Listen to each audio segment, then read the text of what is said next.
So Anna married David Knezevic, who was Serbian, and they started a business together in Florida. Very successful business. A lot of money involved in this business. They started it up together, and it was very successful. Anyway, as time went on, I think they were together around about 18 years. I mean, quite a long time. Anna was 40 when she went missing, though she looked much, much younger. But again, they had no children. But let me just put a picture. I don't want to look at his face, to be honest. So this is Anna Knezevic, a beautiful girl. She was, in the prime of her life at 40 years old. And she just managed to escape from David. She'd been trying to leave David for a while. She finally got away from him. She went to live in Madrid, in Spain, for a new life. I went to Spain, didn't I, investigating. I did some on location videos about Anna Knezevic and where she went missing from. When I went there, it was still not known what had happened to her. It had all gone very quiet. It was a very typical case of how it is in Spain. It was secretive. The Guardia was saying nothing. I was in contact with Anna's best friend, who was so frustrated, feeling like the Guardia weren't doing anything and they weren't telling the family anything. They weren't telling her anything. Anyway, then suddenly, and her husband, David, he was in Serbia. When Anna went missing, her husband, David, was in Serbia. He denied all knowledge of knowing what had happened to Anna. And although they were estranged, they had a very good relationship. The divorce was amicable. There was no problems, blah, de, blah, de, blah, de, blah, de, blah. So then it all went very quiet, as I say. Nobody seemed to be hearing anything, but unbeknown to everyone, behind the scenes, the Guardia were working with the FBI. They were also working with the Serbian police, and they were working with the Colombian police. Because then what actually happened was, when David Knezevic, the husband, tried to return to America, he was arrested immediately at the airport, and it transpired that the police knew that he had travelled from Serbia. He'd rented a car in Serbia, taken the car and gone to Madrid, driven to Madrid, because you can drive from Serbia to Madrid. It's it's all land. You don't even have to get a ferry or anything. He'd driven all the way to Madrid. He'd gone in a ferreteria, which is a hardware store in Madrid. He'd had his phone. He was on CCTV. He'd gone in and bought duct tape and, all these things that people buy when they're just about to murder somebody. And he was seen in this, he was caught on CCTV. He was also then caught on CCTV spraying out the security cameras in Anna's apartment block. But he, like we were saying earlier, we'll talk about a thicko. So he had a crash helmet on. He'd gone into Anna's apartment block with a crash helmet on. But when he sprayed out the CCTV in the apartment block, he lifted up the visor on his motorbike helmet, and he could see as clear as day it was him. So the police knew it was him. They just had to wait for their moment to arrest him. And so all the time when it looked like the police weren't doing anything, the Guardia and the Policía Nacional, and all the time it looked like they weren't doing anything, all these investigations were going on behind the scenes. And they were liaising with the Serbian police and also with the Colombian police, because it turned out that then David had been reaching out on social media he must have liked Colombian women, because he was in contact with another Colombian woman who he got to translate some text for him, which he sent to Anna's friends and family as if they were from Anna. saying that she'd met someone literally on the street. I mean, do you know, as I'm telling this story, I'm just thinking, God, how did he ever think he would get away with this? So yeah, the friend Sana and her family received these texts, some in English, some in Spanish, saying that she'd met this man on the street. She was going off to stay with him for a few weeks, and the internet signal wasn't very good. So, you know, don't be surprised if you don't hear from me. But it turned out that he'd actually been asking this Colombian woman to translate these texts. And the Colombian woman had told her mum about, how she'd met this lovely guy on the internet, and he was Serbian, and he was this, that, and the other, and a millionaire. And her mum Googled him because he'd given this woman his real name. Honestly, this is real. This is not like a Netflix program. This is this really happened. So the mum, the girl's mum, Googled David Knezevic and saw that his wife was missing because it was all over. It was all over Google as this, you know, American woman or Colombian woman originally, but you know, American nationality, gone missing in Spain. And, you know, nobody knew where she was. So the mom contacted the police. And this is how he got caught. And, you know, he was just Mr. Criminal, you know, thinking he's criminal genius, and actually thick as two short planks, because he didn't realise that all this would get tied together, and that all these police forces would work together the way they did. It was brilliant the way they all worked together. So take a deep breath, Vicky, because he's in jail in Florida. He may well be in the same jail as Stefan Stearns. I'm sure they'd get on very well together, two thickos who thought they were really clever.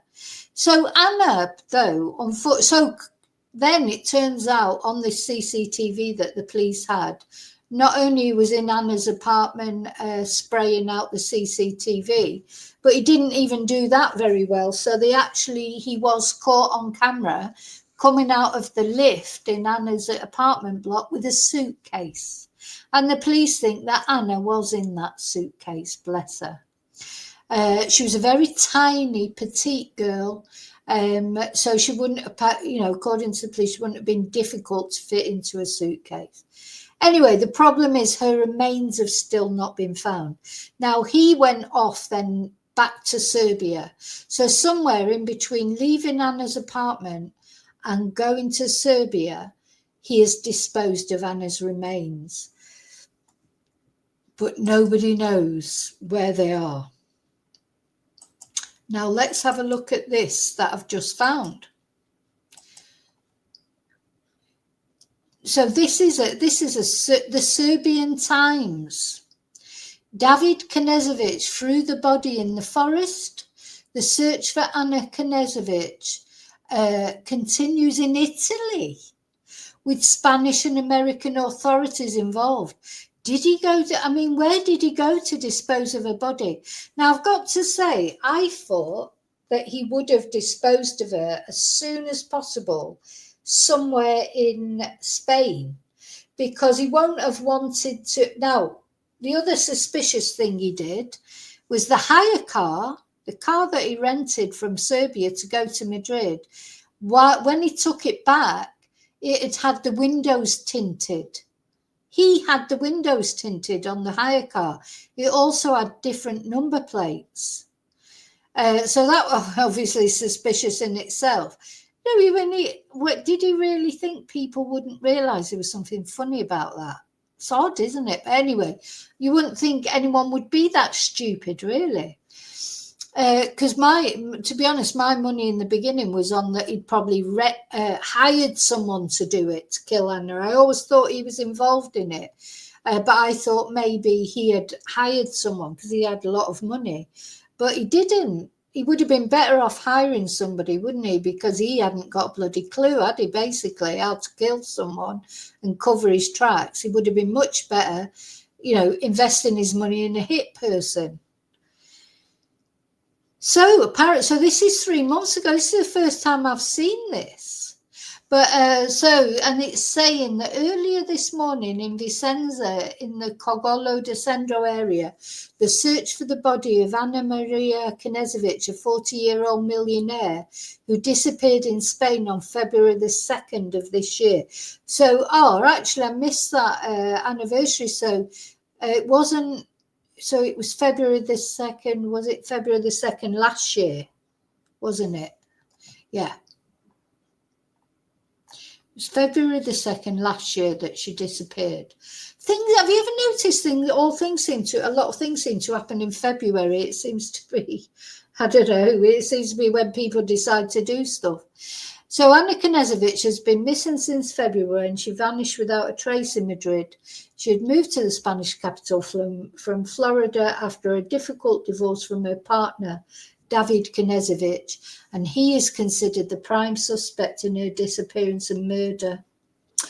So search for the body is conducted in the forest near Vicenza. So why would she be buried in Italy? Now, why the police would be looking there, maybe they've followed his phone data. I mean, I really do think that the police will find Anna one day. They won't stop looking for her because, of course, his trial's coming up this year as well. So the Vicenza police, in cooperation with Spanish and American authorities, have been searching the former Costo Road since the early morning hours, which a car's GPS service marked as the location where David Knezevic had a long stop.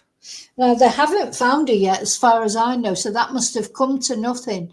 But it's interesting to know that they have been checking out all possibilities.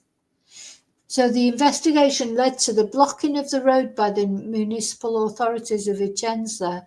More detailed investigations will be carried out in areas that have been affected by landslides in recent months, making certain points easier to access than before. Oh, listen to this. So it's suspected that Knezevic may have had an accomplice in Cogollo del Sendico who helped him hide his ex-wife's body in this area. The last searches were carried out in August and ended without results after several days. Well, there's still not been results. She has not been found. Definitely has not been found. So he's been charged in a US court with the murder of his wife, Anna Knezevic, whose body has not been found to this day.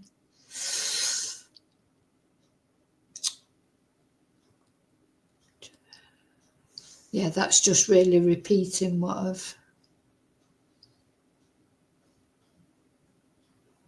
Yeah, so it was all about money, this, because Anna wanted 50% of, of their business. So she built the business with it. She wanted 50%. And he only wanted to give her something like 25%.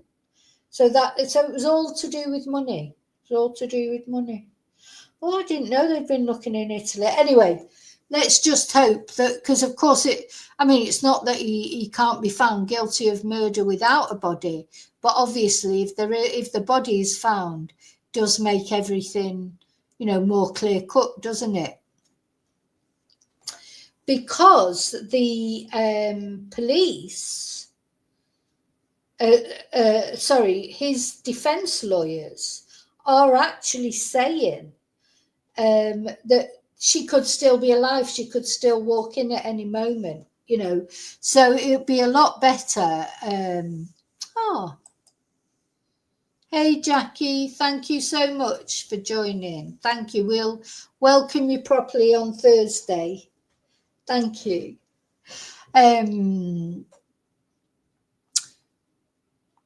So what was I going to say? So his defense are saying that there's no proof that she's dead, that she could walk in any moment. She could be sitting having a cocktail somewhere. But obviously she is not doing that. Nothing's been heard of her since then. So, you know, she is dead, but, you know, just, and I think he's going to get found guilty anyway, because otherwise, what was he even doing in Madrid buying duct tape? What was he doing in Anna's apartment block? Spraying out the CCTV, you know, I think they've got a lot of evidence against him. But of course, if they could find the body, that would just be the final thing, wouldn't it? The final thing. Hi, admit. I'd say hello to anyone. I might have missed people coming in because I was off on one then, telling the story.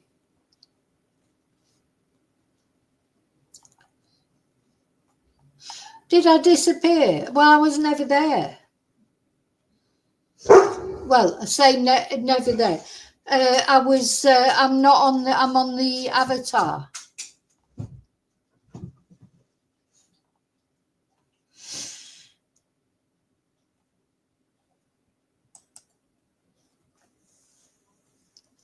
So yeah, this was definitely a financial thing.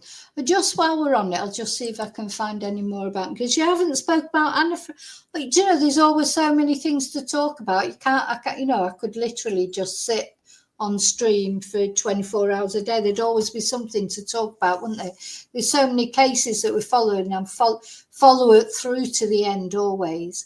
And this year, of course, the big trials will be Stefan Stearns, will be David Knezevic, or Knezevic, as I call him. What other trials have we got coming this year, coming up? Anyway, let me just have a look, see if I can find any more about David Knezevic.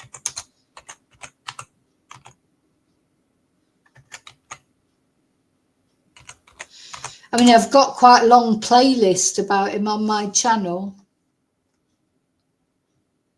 Oh, he was trying to get bail 6 months ago, but he didn't get it, so thank God. Because he's obviously a flight risk.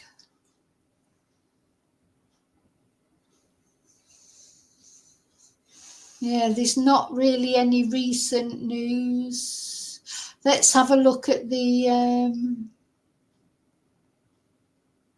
what we can have a look at are some pictures. Federal David Knezevic, esposo de Ana María. Now, this is Spanish, obviously, because she's speaking in Spanish, but so you probably won't understand what she's saying, but you can see the pictures behind.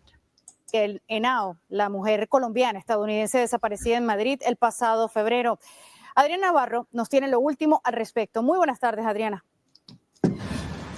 Muy buenas, Karines. Así es, la audiencia en esta Corte Federal ha sido muy corta y el acusado se ha declarado no culpable de la desaparición de su esposa Ana María Henao. So they just talked. So this was when he appeared in court, and he declared he pled not guilty to the murder of Anna. La que atravesaba un turbulento divorcio. A la salida de la corte hablaron los abogados. David Knezevic, acusado de secuestro por la desaparición de su esposa en Madrid, se declaró inocente durante una comparecencia ante un tribunal federal en Miami que duró muy pocos minutos. Su abogada dijo tras la audiencia que rezan por el regreso de Ana María. So this was his lawyer, and she came out, and the thing is, he was laughing and joking in the courtroom, and her family were in the courtroom, and he was laughing and joking. Someone asked this woman, why was he laughing and joking? And she said, he's a funny guy.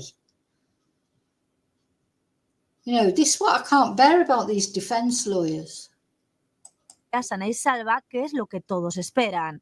We pray for her safe return and we hope that she shows up. We pray for her safe return and we hope that she shows up. Well, no, because he took her out in a suitcase, so she isn't going to turn up, Jane. Or do you know, this is when these defense lawyers just drive me absolutely mad. God, I just couldn't do it. I couldn't sit next to him knowing what he'd done. Por su parte, las abogadas de la familia de Ana María Henao dijeron que los familiares están destruidos y pidieron la colaboración. So this is Anna's brother. This is Anna's brother here. De la comunidad. Hoy David Knezevic estaba en la corte otra vez. La familia está muy afectada, muy destruida por todo lo que está pasando. So this is the lawyer, the Spanish look, because of course they are Colombian, so their first language is Spanish, and obviously this news has attracted a lot of attention in Spain because she went missing from Madrid, but also it's attracted a lot of attention in Colombia because it's connected to Colombia as well. So there's a lot of talk about this on the Spanish news. Y la verdad que sí, agradecida a la corte y a la fiscalía. Y si alguien tiene información, por favor, que llamen a las autoridades para buscar justicia, para relive their worst nightmare. Esta es la peor pesadilla para esta familia. Están destrozados y necesitan información del público. Así que si alguien... So he says they're asking for information from the public. This is Anna's brother here at the back here. Quien sabe algo de este caso, por favor, dígalo. Esa es la clave para hacer justicia por Ana y darle paz a sus seres queridos. Ana María Henao, de origen...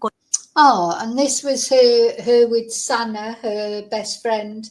She's the girl that I have. In fact, I should contact her again. I haven't spoke to her for a while, but I have had contact with her on Messenger, and she was distraught, you can imagine.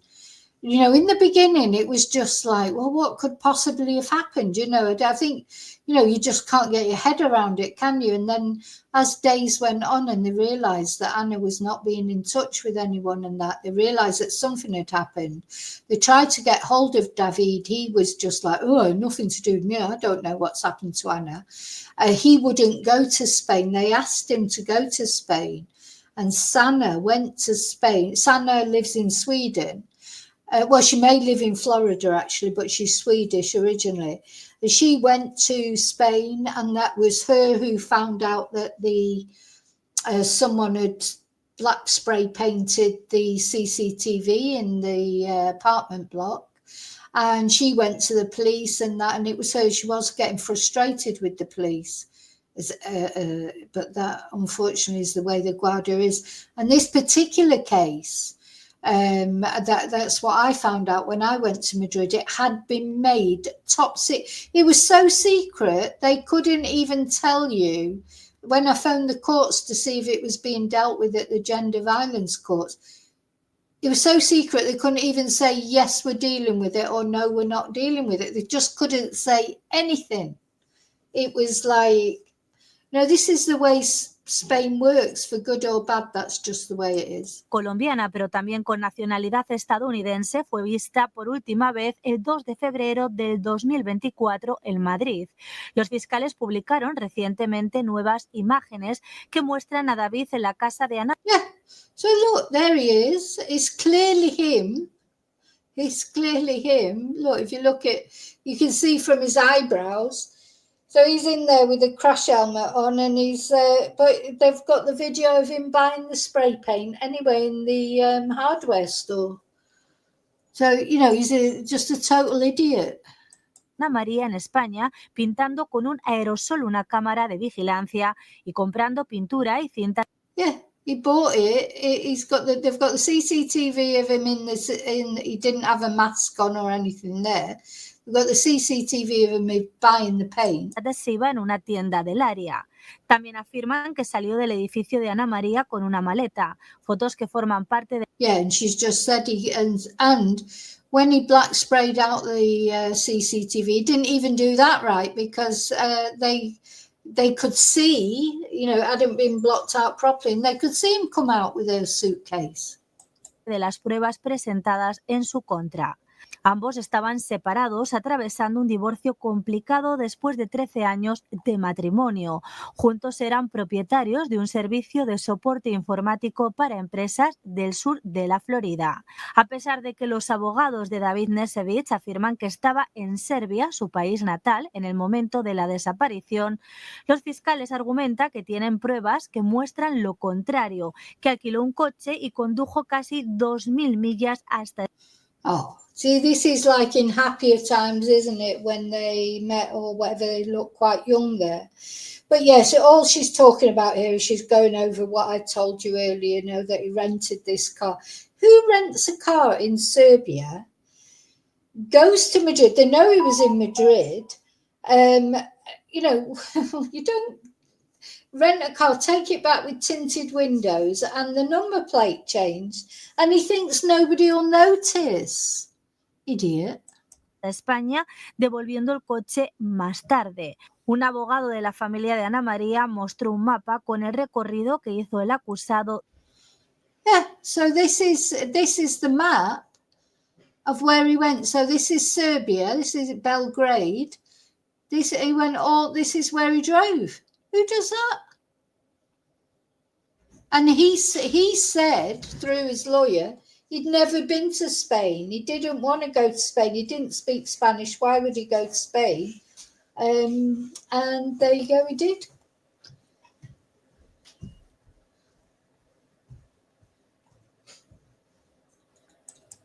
Desde Madrid a Serbia. It could be. So if you, according to the FBI's criminal complaint, they say that the kidnapper drove from Madrid to Serbia. I made this driving map of the routes from Madrid to Serbia, the south route, the north route. I'm hoping that somebody along that path will have seen something, or will have some video, or will remember something weird that happened at the side of the road, or it's just something bizarre or strange, something out of the ordinary. If you know anything, please say something to the authorities. Un juez federal de Miami denegó la fianza a David Knezevic al considerar que existe riesgo de fuga. David permanecerá tras las rejas. Yeah, so she was just saying there that they've denied him bail because he's a flight risk, you know. What else was I just going to say? So I'm sure the police, they'll all be gathering up all this evidence. Oh my God, I just hope to God they find Anna. I really do hope they do find her. Apart from anything, just for her family, you know, she shouldn't be just lying out there in a suitcase somewhere. Mientras continúa la investigación y búsqueda de Ana María. Se le acusa de un cargo de secuestro en relación con la desaparición de su esposa. Si es declarado culpable, podría enfrentar cadena perpetua.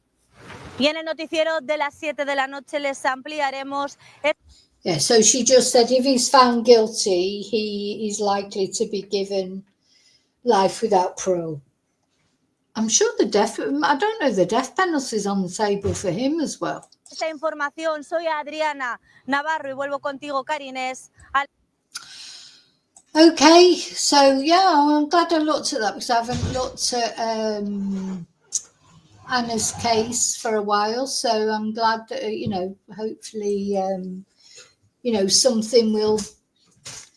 something will transpire and Anna's body will be found before the trial. But I think, at the end of the day, they've got so much overwhelming evidence against him. I don't think it's going to make any difference. I think he's going to be found guilty, whatever. I do think he's going to be found guilty, whatever. But, the thing is about finding Anna. It's not only about that, about finding a body, like as far as helping the case. The main thing, of course, is, for